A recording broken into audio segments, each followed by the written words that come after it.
Toto telema, tolobela mboka ye. Oyole tosura babimisa na poasa. Ba député to votaki, bazo salarien. Bazo salarien, tokende na funa. Bazo salarien, bazo salarien. Komo tolega na mwamba. Bazo salarien, bazo salarien. Tokende lukunga. Bazo salarien, bazo salarien. Na baboko pila dibembe. Bazo salarien, bazo salarien. Toto mala changu. Bazo salarien, bazo salarien. Bazo salarien, bazo salarien. Alakola ni molili. Bazo salarien, bazo salarien. Kulune paye. Bazo salarien, bazo salarien. Kalabalengani pa mama. Bazo salarien, bazo salarien. Balali wape. Bazo salarien, bazo salarien. Bazo salarien. Kalabalengani pa mama. Bazo salarien, bazo salarien. Balali wape. Bazo salarien, bazo salarien. Lundi et mardi le 14 septembre 2021, tosu wa Paul liboso na bino na pesi bino mbote na sepeli makasi parce que lelo ngai na bino to lamuki très bien, mais zana bande ko musu quand même ba lamuki mo bulu ekimuke ba mususu ba beli ba mususu ba zuma kama na nzela ba mususu ba kangi bango ba mususu ba problème belé nzambe apambola bino, mais au moins nzambe azwa lokumu lelo yo tosu wa Paul to beta masolo na ba invité mi balé moi qui baki mate UDPS na lamuka nde on a biso presse penge na ndeko René bien ga koma ba parlementaire de Bunionso ba koma lo lendo mikolo na éviter parce que bazu bokonzi on ne sait jamais, mais tant on va no bonde la biso ce n'est plus les cas au commis place au commis yebaka esko uti ah na obeta biloko très bien lelo gouverneur ya ville ya Kinshasa Gentini Ngobila Mbaka ayambaki lobby batu nyonso batu ngambu FCC théâtre de chez nous mboka ba théâtre ngambu FCC ngambu ya Lamuka ngambu suya ba nanyo na batu mboso pe lisusu bakindeki lobby zabiloko na batu mboso ba ba au marché so na tout na partie mboso c'est batu belé peut-être gouverneur ville à Kinshasa tellement que c'est un homme de paix alobaki terre eza boité boya tovana na table moko to solola pour eleka bien avant to banda émission na kosenga na ndeko nanga za na régie chela biso elema wana oyo bato bazaki lobi no tête de ville bakendo kutana ba solola na gouverneur ville à Kinshasa bon tozo na plateau.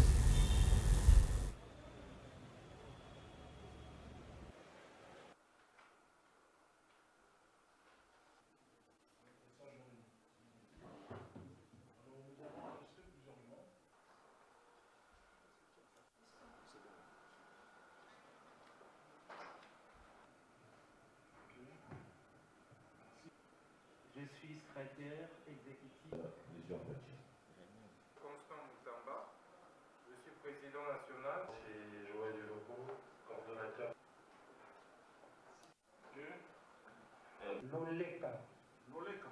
Oui.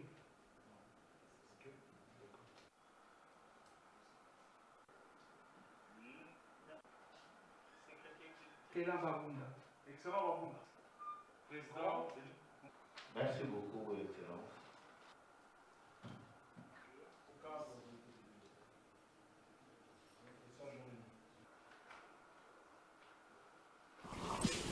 Matondo mingi na ndenge mokambi ya ville ya Kinshasa gouverneur Gentini Ngobila ndenge ya Mbibiso na likambo oyo etali ya marche ya le 15 ya solola kina biso aboyi marche zalate parce que tozali na régime ya information to informer kaka mais ye aboyite a biso date ya le 21 yango wana tonto kindeki to remercier na bwanya na ye pe na sagesse na ye oya lakisi na ndenge ya mbaki biso ki aboyi pe marche te mais a reporter à lobby le 21 parce que le 15 ezali rentrée parlementaire il faut sécurité ezala kuna na parlement bato bavotaka mibeko ndia lobby ke biso apusi biso mokolo ya le 21 ke tosala marche parce que biso tozali ba mouvement ebele oyo ezosoutenir ba institution ya mboka Vision Fati, le pouvoir en marche, et beaucoup de mouvements et associations ont soutenu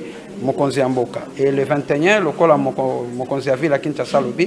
Et on a vu que Tobaki Tozongi, Tokia Kosola Sikona Base, il y a un mouvement à Biso qui est informé Bango, Datiwana. Et Toko Zonga Lissusu, Toko Koma Lissusu, Makomi, Toko Tia Mokoloto, Toko Ya Lissusu Awa, Pona Koyebisa Lissusu Mokonzi a vu la Kinshasa, Pona Likambo Italia, le 21.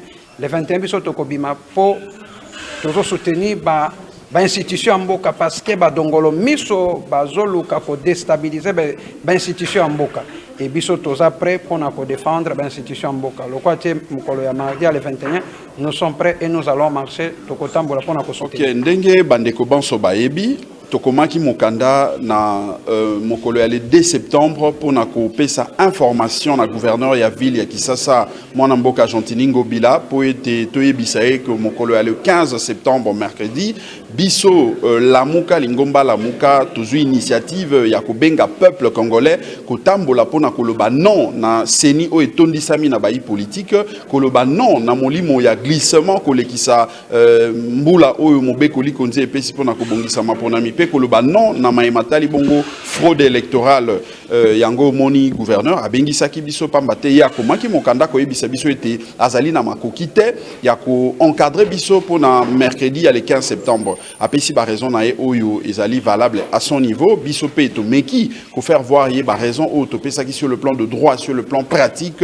le lengeni ni mai e ko salema mais à proposer date ya le 17 septembre, vendredi, pour la marche Nabiso. Alors, Ngai, dans le bilokola, Tozali, Awa, délégation, auto, représenté, Lingomba Monene à la Mouka, et ko s'est décidé na niveau Nabiso, tête, ko ça la rapport, na ba leader, ya la Mouka, na Lingomba la Mouka, Mobimba po été suite, et ba, na kozala décidé. Répondre na invitation à Mokonzi Jantiningo Bila, Oapi, Tokomela ki Mukanda, et à ko informer été. Noje kezwaki makoki ya ko marcher le 15 septembre pour na kosenga dépolitisation assez unie pour na kosenga pe consensus autour ya ba réforme électorale na boende Mokonzi alobiete azali na makoki te ya ko sécuriser ba manifestants le 15 septembre pour être les mêmes jours et aller rentrer parlementaire mais aussi azana ba information ba renseignement oyo et ko indiqué était bateau Banguna bakolinga kosala mabe ko profiter na marche pour na koboma kotumba etc. Mais raison ya misato ya li Covid. Et donc pour toutes ces raisons à Banziete et Sengeli n'ont pas quoi annuler mais tout reporter marche na biso, tout décaler en haut de 48 heures. Na boende to lobiete pour na biso jusqu'à preuve du contraire il n'y a pas de problème et à la décision morosage. Mais Sengeli to zonga tout ça, le rapport na base où est mandaté Bissot et après tu communiquer officiellement sur position en OGEC. Lelo toujours qui invitation ya Tata Mokonzi ya ville ya Kinshasa a bengisaki biso par rapport à mikanda au tokotela qui est pour organiser marche pacifique, marche plutôt de peu en date du 28 pour le 15 le jour il y a rentrée parlementaire.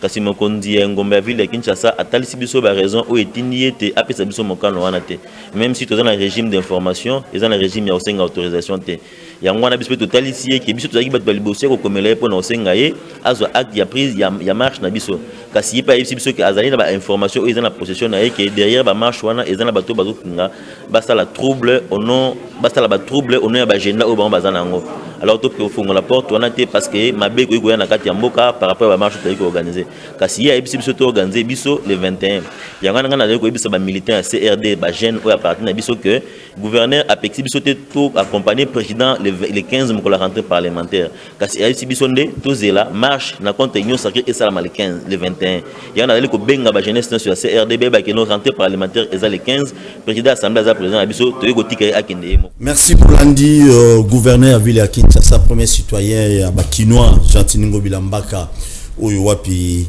ayambaki ba union so ba proclamaki marche za la mokolo lobi le 15 mutuna na zomituna.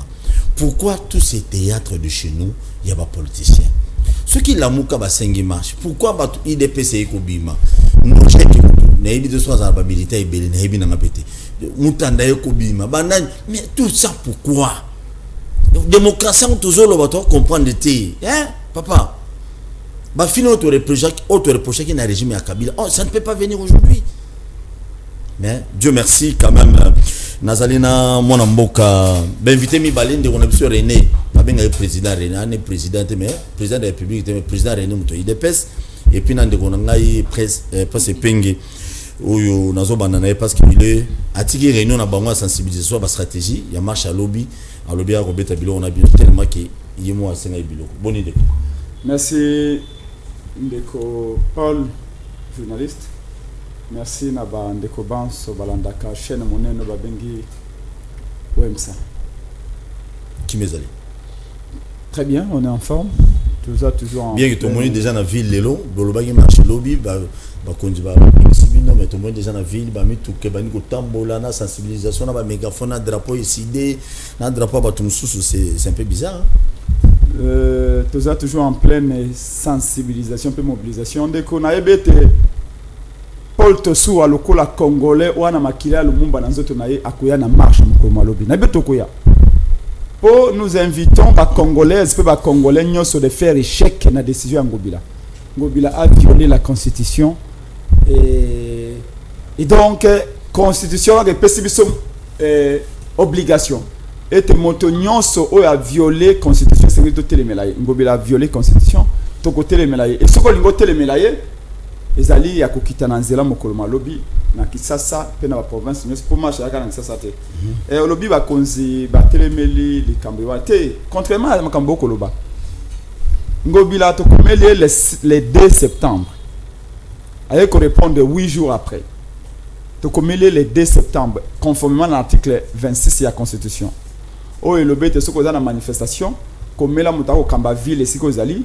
to mutako kamba province siko zali to kamba territoire to chefferie to groupement siko zali to commune comme ça moto yiwana atinde la obélement ya police ba ya ko sécuriser yo ebi pourquoi ni to komela ka to komaka parce que idée zali te soko lingo sala manifestation no libanda soki na kata lupango kutu wa vraiment na obligation ya komela moto ndate mais soko na manifestation publique na endroit public esengeli okomela to komi mokanda est-ce que moto asaka coup d'état akomaka mokanda lokola eutolika na Guinée awa ba militaire ba komela ki Alpha Condé babi to komelo to kwa ko coup d'état jeudi non oh là là na kana ki appareil yango mais voilà désolé na tchaki mode avion je comprends pas qu'est-ce qui s'est passé donc ba militaire guinéen ba komela ki Alpha Condé te bango ba salio be coup d'état mais biso to commis ça veut dire que les activités est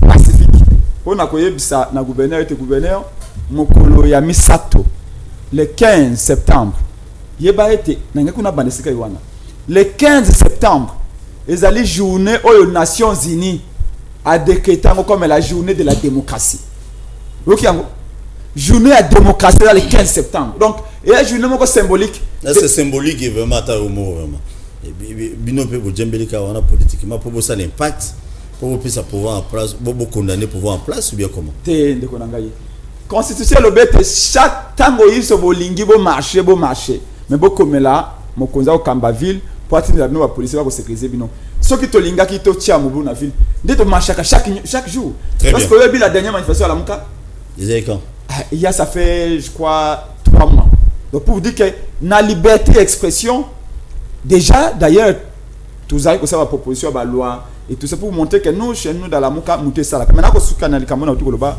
que to komela Ngobila le 2 septembre Ngobila zeli 8 jours pas ko répondre biso oh mobeko lobete ce qui va komeli gouverneur et sali mikolo mitano gouverneur répondre te c'est que asa ndimi na ye obligation ezali obeya ye à policier après Ngobila ko benga biso tout d'abord a komeli biso mukanda ayo komeli biso 8 jours après alobio la Muka mayabo tambola réalité mabate corona yali makasi na Kisasa yango to ko répondre qui est lobby na tongo to binde ko Ngobila ata yo moko article 12 de la constitution article 12 de lobby boy tous les Congolais sont égaux devant la loi wana article 12 ya mobeko likonsi tous les Congolais sont égaux devant la loi mais Ngobila exceptionnel citoyen bosso akeli na Kanluka le 11 mokolo ya samedi auto le canal le 11 septembre asali meeting ya kafu na Kanluka citoyen bosso membre mboso moi za na bato za ba militaire sur balandi samu Rapport Bino. Okoseka mboso. Okoseka. Est-ce que ça l'ironie ndeko? On a ça l'ironie là tout le monde tuna. Obi na parking ya Kanluka ba bisi ya transco tandama kiboy. Pona kozela ba yo bato ya ki ba zongisa bango. Tika koloba na yo kota polémique anate. Donc ozolo ba vérité c'est loyo. Non, il n'y a rien à mentir. C'est très bien comme on bimaki. Mboso asala ki déclaration awa na ba député. Alobi na ba député union sacrée. Alobi bo kende na ba média na ba plateau ba télévision.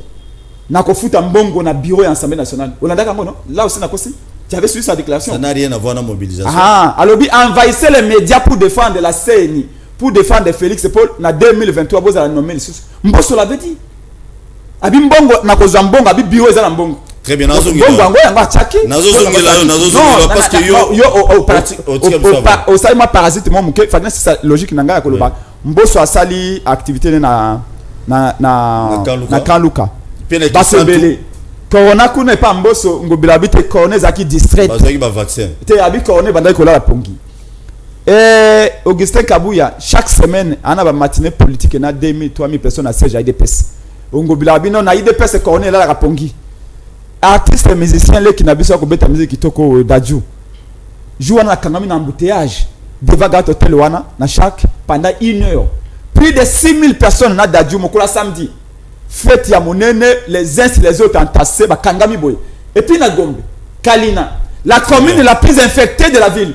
Gombe bikuna, oui, selon Mouyembe, commune à Gombe ba libanais ba batana mbongo vanda la mingi, ko aller coroner za mingi. Mais kuna ba beti concert, batebele ngobla bikuna na concert à Dadju, coroner la qui Obe mokolo la muka tema chez mercredi. Pour na koloba CNE za dépolitiser tout le consensus, to boy glissement ngobla habité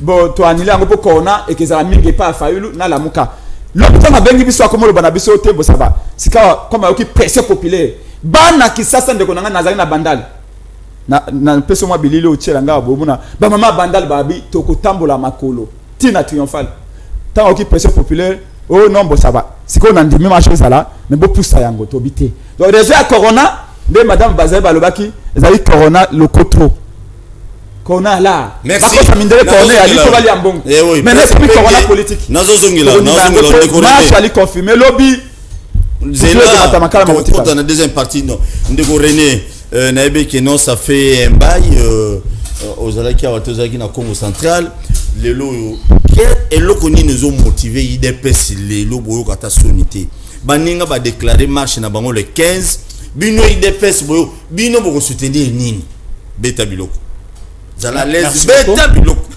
Merci beaucoup Ndeko Paul pour l'invitation nayo et surtout mon co-débatteur Wazali en face Prince Penge que je connais bien, le futur député à l'Assemblée nationale.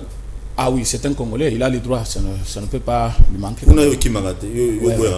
Mais le problème c'est que j'ai entendu dans ses dires c'est comme ça Zali ko imputer na gouverneur de la ville ba propos Zali a été parce que d'abord vous citez UDPS na kati à Makambwana que UDPS Zali ko marché. Jacob n'est pas l'UDPS. Quand vous citez le nom d'un individu et le mouvement qu'il avait poussé d'être là. Moto akenda kikuna c'est Jacob Beya avec les mouvements associatifs ou Zali ko soutenir UDPS. Vous n'avez jamais entendu de la bouche ya président Jean-Marc Kaboun na Munoko ya secrétaire général Kabouya qui autorisait l'UDPS pour marcher. C'est-à-dire, l'UDPS jusque-là n'a pas proclamé une marche quelconque le 15 septembre. Que personne ne vous trompe, Nabandaku, l'UDPS n'a pas proclamé une marche le 15. Mais du moins, il y a des mouvements, des soutiens. Les mouvements associatifs, au Bazakanakati à UDPS, au Basangani Balobi pour la bonne cause, nous allons soutenir les institutions, au Yakotambola, sans soubassement, parce que marche y a bandé comme Moussoussou. Il y a la Mouka. Par exemple, la Mouka. Voilà qui marche moko, ou qui na fondement. Parce que sur le côté en profondeur, il y a demande na bango et pas l'État, balobi tozali kotambola pour na koloba non naglissement. Ndeko tu sois autant de classe comme ngai, au kende université lokola ngai, quand est-ce qu'on parle d'un glissement? Glissement ezali parce que d'abord mutozo biso balobi bazo préparer tricherie na 2023. Bazo préparer tricherie. Bazo le cas glissement. Mon frère, glissement c'est par rapport à une date fixée. Tu as dit que mandat est pour 5 ans, 2023, et fin il y a mandat, il y a président Félix pour le deuxième mandat, mais avant de comme on a fin il y a mandat, il y a quand même calendrier par la CENI. Il y a quand même une loi portant fonctionnement de la CENI, la loi électorale, où elle a déjà promulguée par les chefs de l'État. Ça montre déjà la volonté d'organiser les élections. Token à désignation, il y a des membres, il y a bureau, il y a CENI.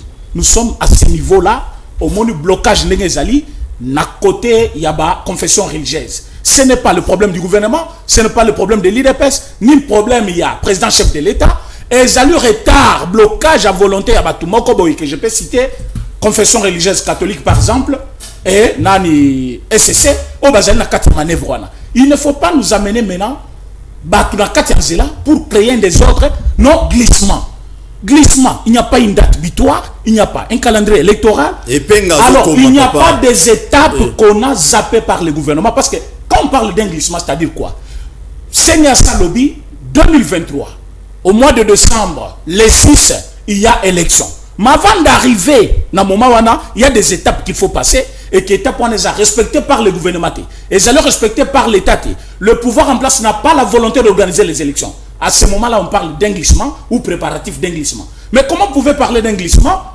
Oh, il y a toute désignation d'un membre du bureau et ça limité parce que le jour où Bazali Kosala, Réunion Yasuka, il y a ma confession religieuse, nous avons vu la Mouka avec de bandes blanches, Namutu, Batelemil Bosoya, Abe Chole, Balobi, Bisotoye Awa, parce que Tolini, Opesa Biso président Yasseni, ou à condiment alternance en 2023.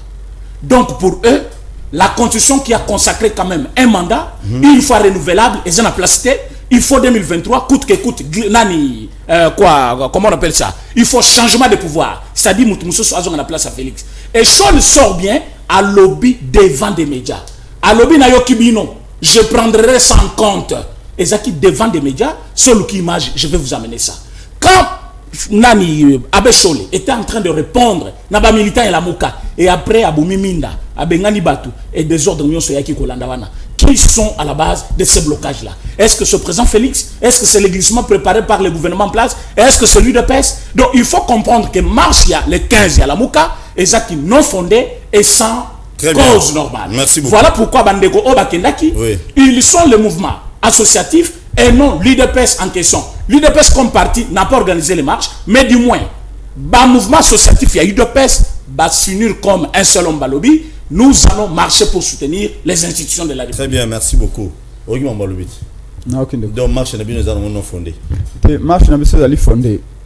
Il y a liboso pour na koloba na ba o akubenga ba mouvement associatif, il y a IDPS. Oui, comment même pas je combien. Bazali ba agent perturbateur. Oui, je combien c'est mon frère to bunde na mingi. To tumbina iba pine mingi to yebani. Ah, ok, bon, on a tout ma finance. Non, Jacobéa, c'est un frère, et ça, je vais pas mentir. C'est un combattant. On s'est beaucoup bâti avec lui, ça c'est sur la salle Mino face, na minute, bon, la pour Baby Force, Jacobéa. Il y a Bibiso, Biso de Yebi. Donc, il y a des perturbateurs. Bisogno, oui, donc, mon vous avez perturbateur, malheureusement pour Jacobéa, Azako remplit ce rôle et à Francis Kalumbo, tant Azaka n'a pas perdu. Quand Francis Kalumbo a pu perdre, abandonné que la seconde de marche na biso na 2015. Francis peut aller 2015. Et tant Francis a président jeunesse a pu perdre, on osaka makamo jeko beya ko sa lilo.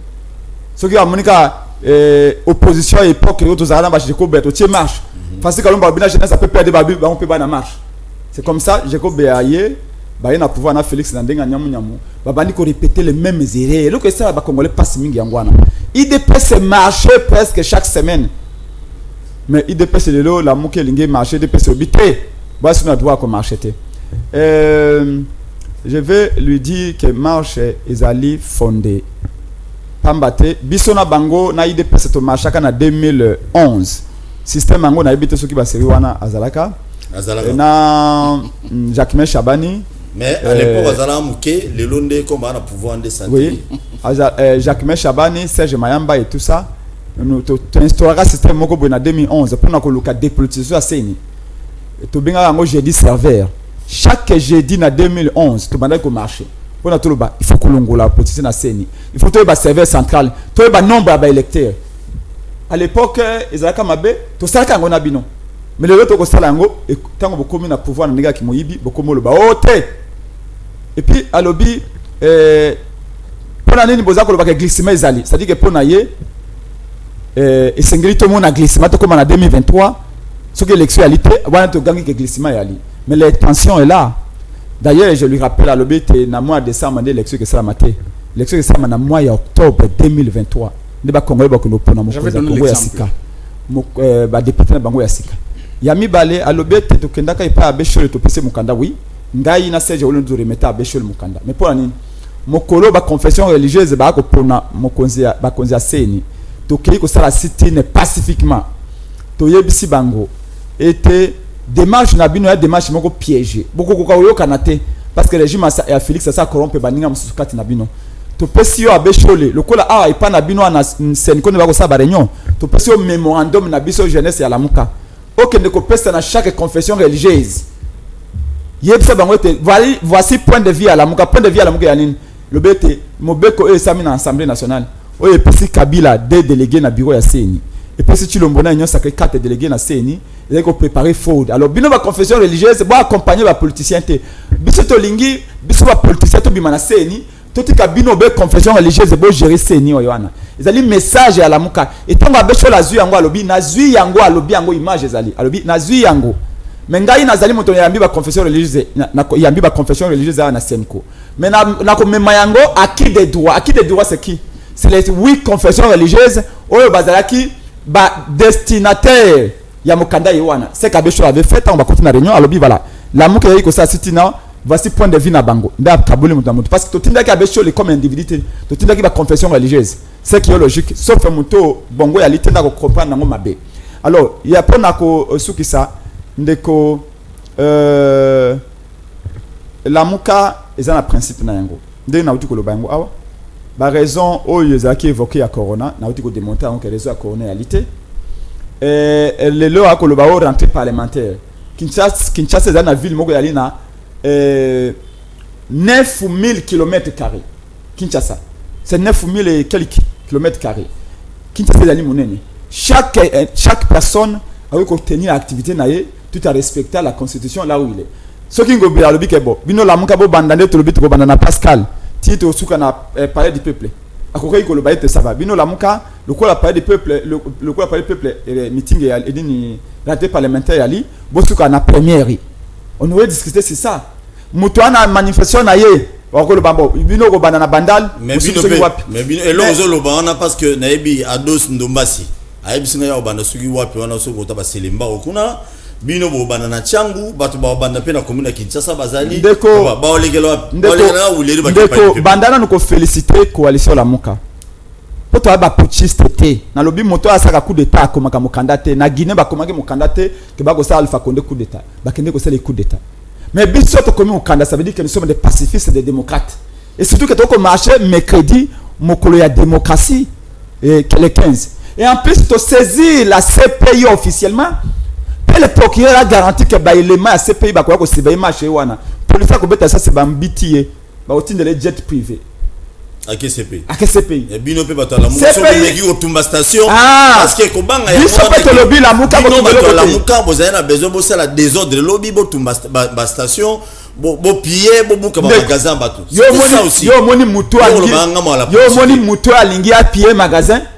Abenga CPA ko surveiller ba ko zoyer moko moto ya lingi ayiba lobby akende ko benga MONUSCO alba ko garantir biso belimane ba ko surveiller marché lobby c'est-à-dire que tozali ba tout ngi toza transparence ezala bo sali confiance na MONUSCO bo sala confiance na MONUSCO non ba ko répéter yo kawo un policier na monaki sergent moko ba benga JC na quartier 3 aza ko réprimer ba jeune ba ko mbita ye omoni lelo mais yo kana noté lelo na ni John Numbi azapi John Numbi akimien o ngai policier ngai colonel ngai armée o soko bako zoyo kotika bana na mwasi nawo alors ni soko kasi ba policier policier bako futa 80 000 francs 120 000 francs bazaka makasi obeka tango ba tinda ko réprimer wana munduki boy et puis après akomi ko senga ba 500 francs alors que biso to ko bunda pona ko libérer bango pona ko pesa ko salaire malonga maintenant chuté parce que ndeko je m'excuse avec le respect na ngwe pa ndeko nanga awa na yo moko pe esengeli na tika bino po to ana mobilisation pour na lobby il faut na kende kitambo magasin il faut na kende ils prennent et tout ça, donc ça prend du temps. Alors, élément moko alobio bango balinga qui va organiser marche na bango pour nous soutenir ba institution. Institution ils ont besoin d'un individu à soutenir. Ngai na politique de formation.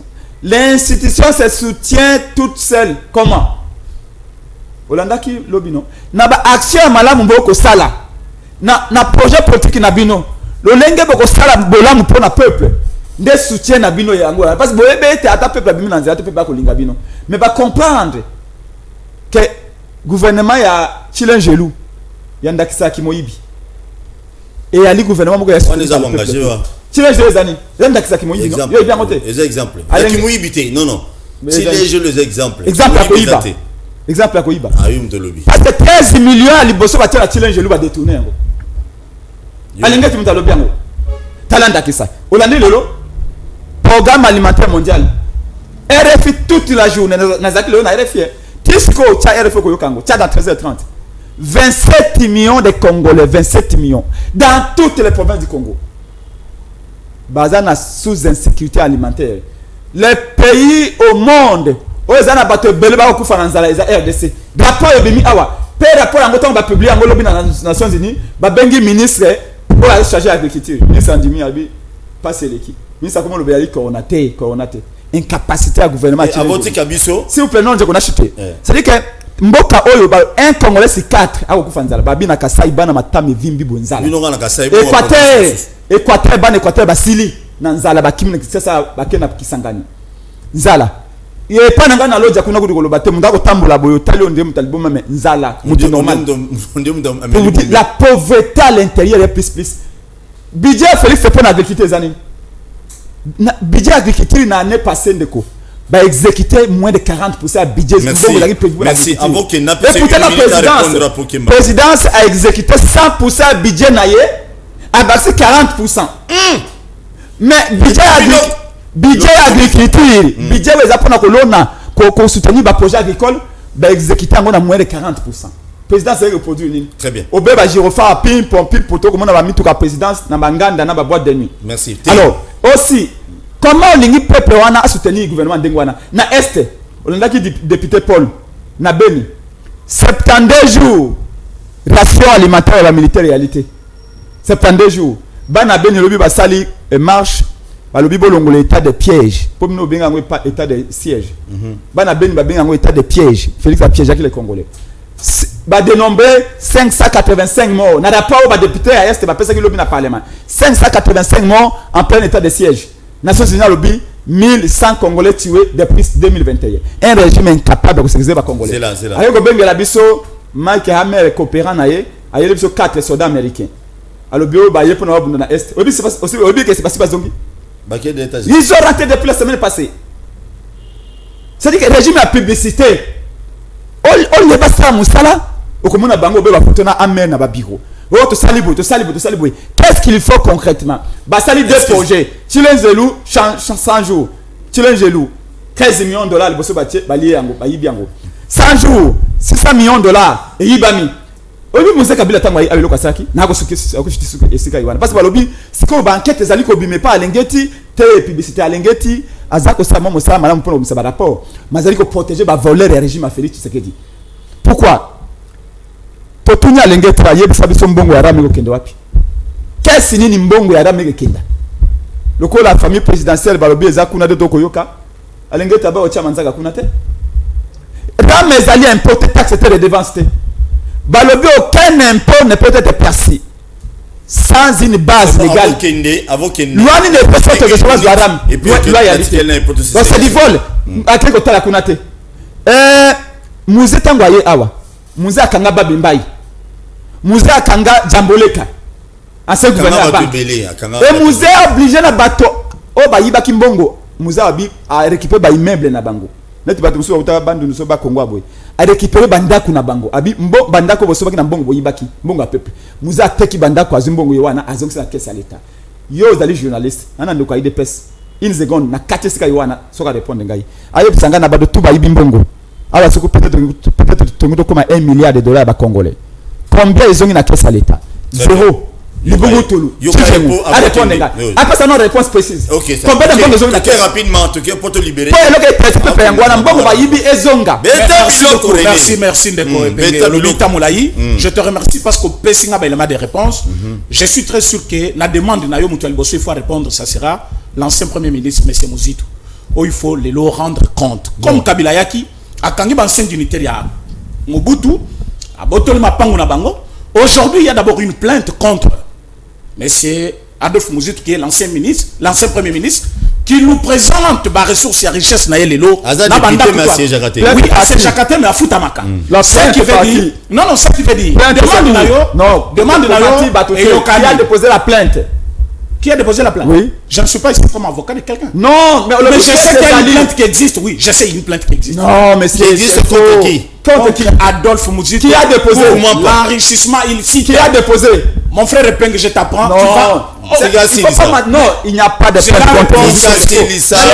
Mais moi, je vais parler comme un parlementaire de s'il vous plaît. Tu as parlé, je ne te pas de respect. Protège-moi, moi. Non, non. S'il vous plaît. Expliquez déjà. Parti politique. Nali porte-parole à la Mouka. Nalingi toloba, au moment émission ils appellent un caractère éducatif. Là il a lobby 27 millions de Congolais. Na pesi sous ce programme alimentaire mondial.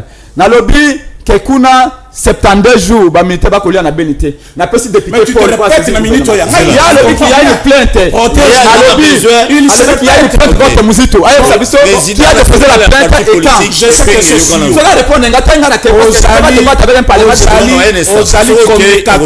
aux politicien. Sinon on va même avec un prince peine violent moi. Oui, parce qu'il va même amener un parlementaire de je sais qu'il faut comprendre. Il faut comprendre que demande de il n'y a pas de commission qui sera poursuivie pour l'enrichissement illicite. Pourquoi? Parce que Bazali Bato va participer à la destruction de Mboka. Il y a du temps de l'ancien Premier ministre Adolphe Mouzito. Il y a l'État. Je ne peux pas vous dévoiler le montant, je ne suis pas ministre de Finances. Tu es venu représenter Félix. Non, non. Tu soutiens Chelou. Après, je reçois honorable. Je vais parler un débat de sources. Aujourd'hui, ce que vous devez savoir. Bon, tu as libéré quand même Epenge. J'ai beaucoup de responsabilités. Parce que. Oui. Problème, c'est que tu as programmé. Il faut pas que demande dans donc on a invité même de quoi il dépasse pas à venir et ali compromis Félix ça dans la vision donc partition marché anti-valeur soit na marche na bino achète baya na marche yoana jamais to partition marche wana parce que le baki il n'a jamais marché pour les anti-valeurs il dépasse ça tue baki il ça marche à général baya ba baki moko moto nyonso akotia mongongo ya tribalisme na marche na biso kokanga to tie na police bino ba tribaliste mais bino marche ya s'intérêt vous avez demandé pesa biso ni to bo baluba na marche na bino vous autorisé marche est autorisé non marche est autorisé. Ne vous entêtez pas. Il y a qu'à savoir parlement débouté. Ne vous entêtez pas. Très bien, merci beaucoup. Article 26 de la Constitution, le Bibo informé. Tu es informé qui donc marche arrive à tenir.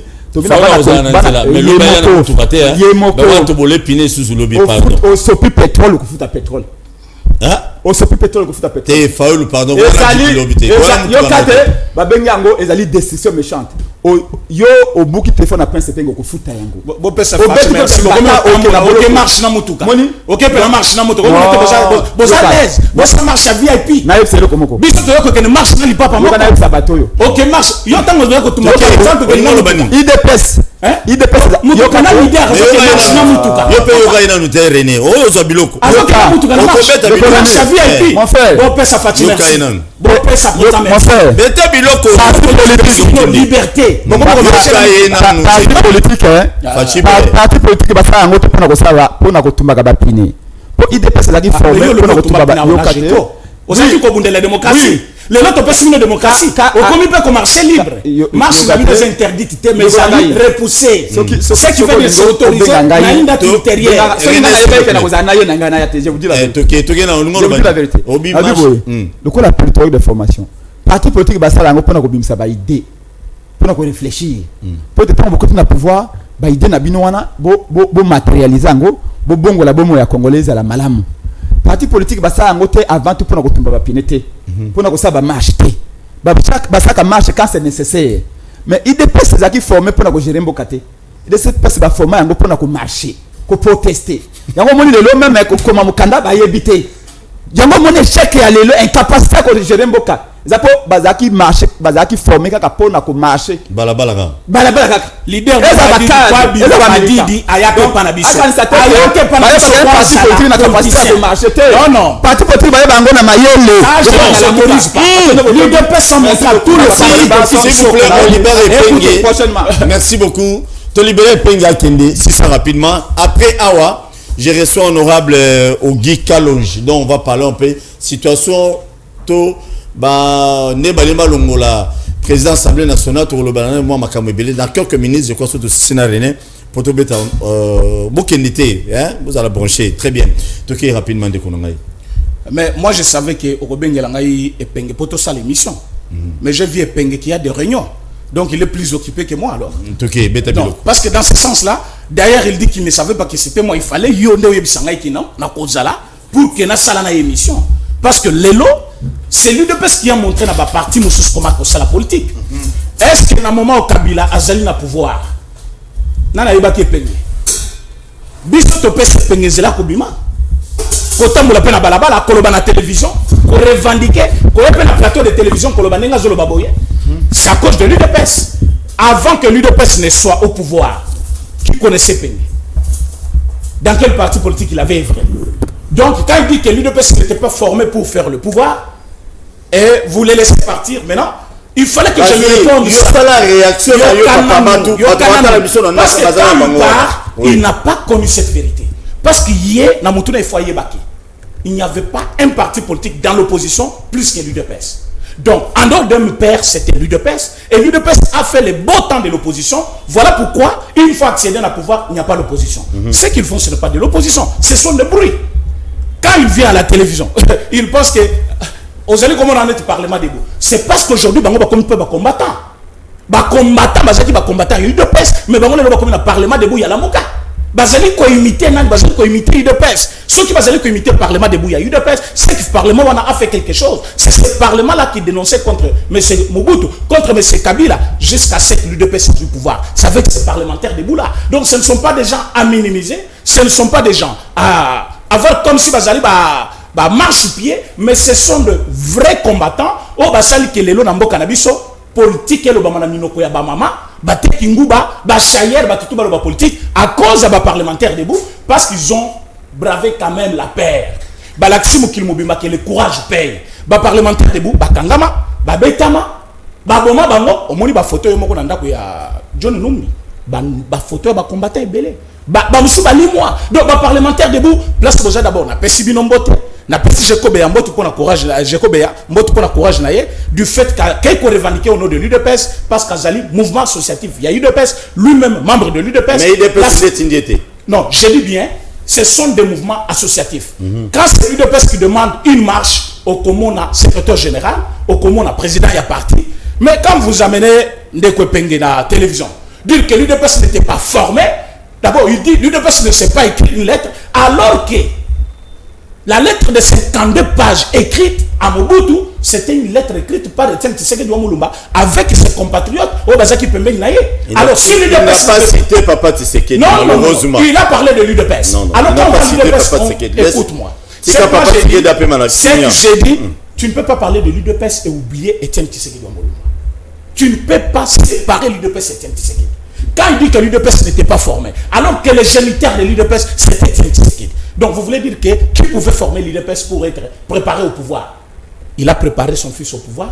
Aujourd'hui, il est là. 2 ans plus tard. Ils n'ont pas trouvé par quel moyen la préparé Kabouya à la secrétaire générale. Oyebi ke balukaki baboto la pouvoir avant 2 ans batambola kia partout bakena mikili ya poto basali campagne obi ke muzitu na ndeko Fayulu bafanda na poto plus de 3 ou 6 mois basali koluka comment renverser le pouvoir en place, mais ça n'a pas tenu à cause il y a un fils bien formé par son père na kati ya parti politique. Message ni donc ozo pesa na bato oyo lelo yo ke penga lobi bango bazo continuer ba réunion lelo moi-même na ville na Gombeta na bima ndako na mona ville wana koto tête de ville je vis na misu na mibale ba bus ba taxi bus ya lamuka eside ba obele na ma mégaphone ba obele lobby boya marche ni nyozo epsa ba kinois na ba kinoise émission de Sili poto ya honorable Ogi Kalonji beta biloko epenge na parti politique na bango ba santé tété la force reste à la loi. Bah, informa ka gouverneur pour que gouverneur a à disposition utile pour la sécuriser. Les gouverneurs se trouvent dans l'impossibilité. Dans l'impossibilité, oui. Il faut préciser. C'est pour cela que je lui avais dit au début que gouverneur Malobeza a été. Très bien. Donc gouverneur a vu la Kinshasa. Lobby. Ceux qui marchent au Rosala. Bah, millions de francs congolais au Bima. Pour nous repérer sa gratification à policier, coacha carburant, belé. Et ça nous fait le bon monde à policier. Donc tant qu'on organiser ma marche, vous tenez en compte il y a conditions de vie pour le peuple congolais. Gouverneur était clair. À lobby, je ne suis pas dans la possibilité de sécuriser. N'a pas tu pouvoir, n'a pas tu opposition au même moment. Alors, bon repousser ma marche nabino à une date ultérieure.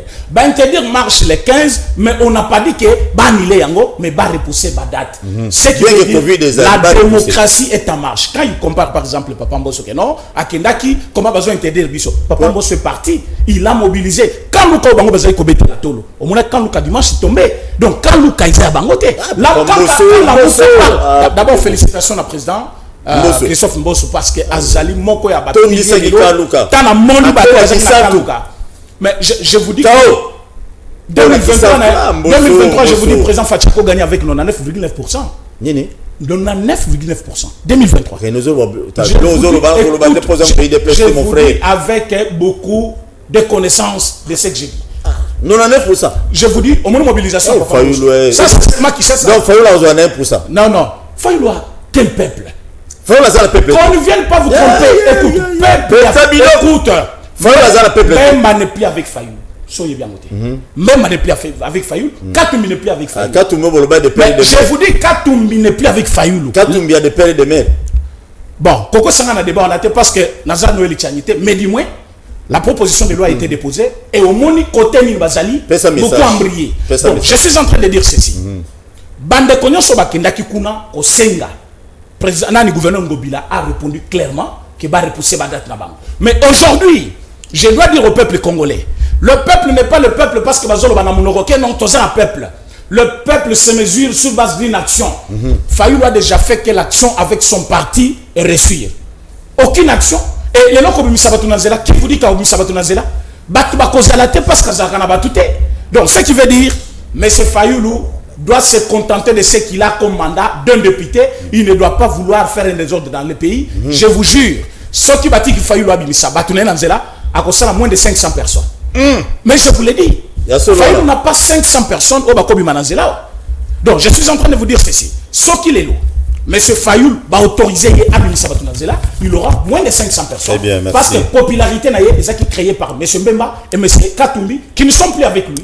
Alors si aujourd'hui on interdit à Fayulu, d'ailleurs les actes au ça gaz, comme le lobby marche interdite pour les 15, mais du moins va repousser Yango.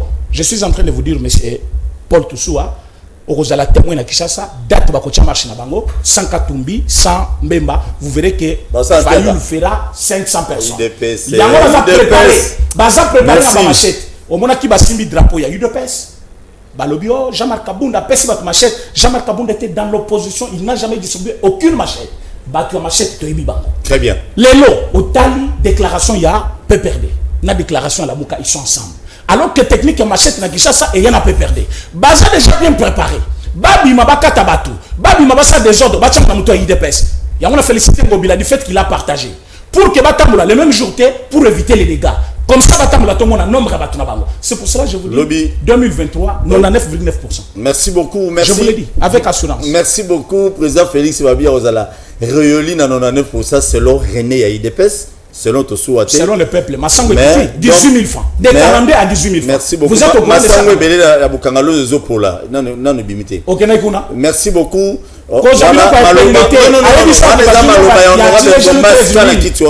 13 millions. C'est bon. C'est du mensonge. C'est bon, Yaya. C'est bon.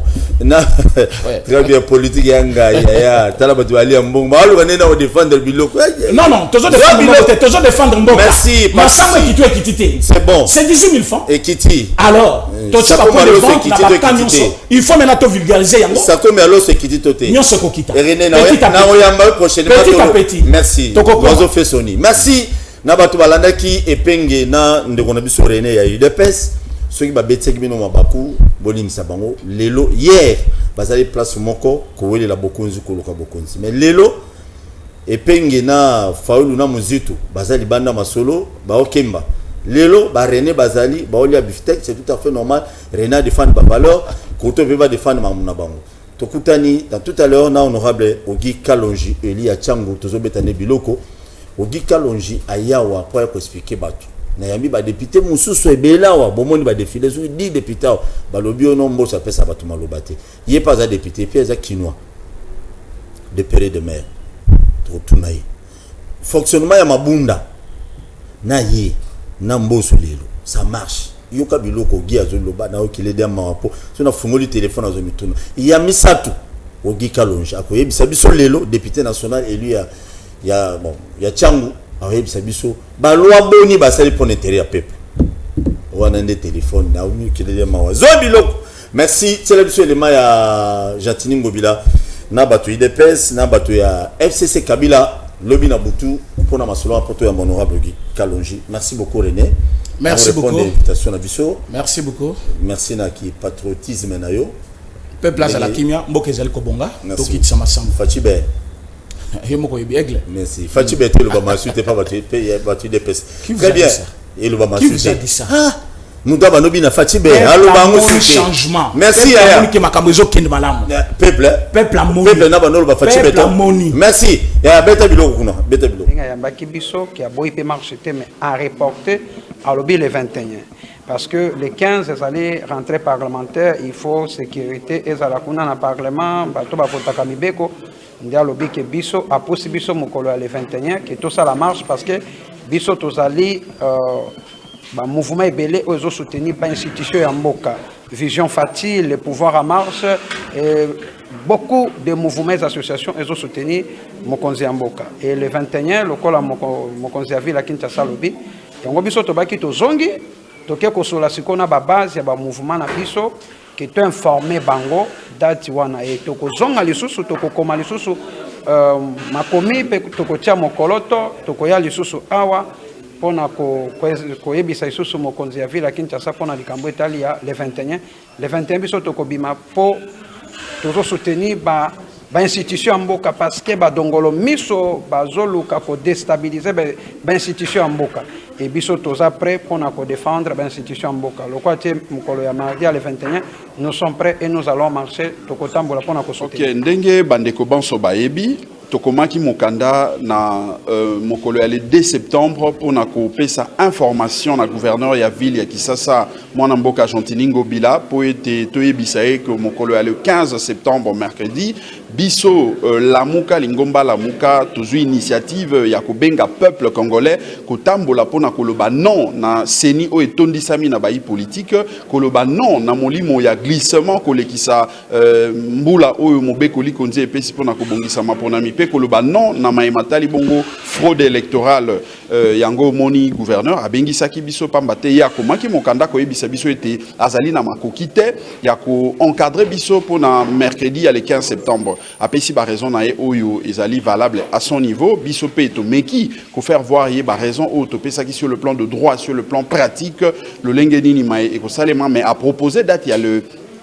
17 septembre vendredi pour na marche na biso. Alors ngai na lobi lokola tozali awa délégation auto eko représenter lingomba monene ya lamuka et koki ko se décider na niveau na biso te toki ko sala rapport na ba leader ya lamuka na lingomba la muka mobimba po ete suite et ba na kozala décider répondre na invitation ya mokonzi Gentini Ngobila oapi tokomela ki mukanda ya ko informer ete noje kezwa ki makoki ya ko marcher le 15 septembre pour na kosenga dépolitisation assez unie pour na kosenga pe consensus autour ya ba réforme électorale.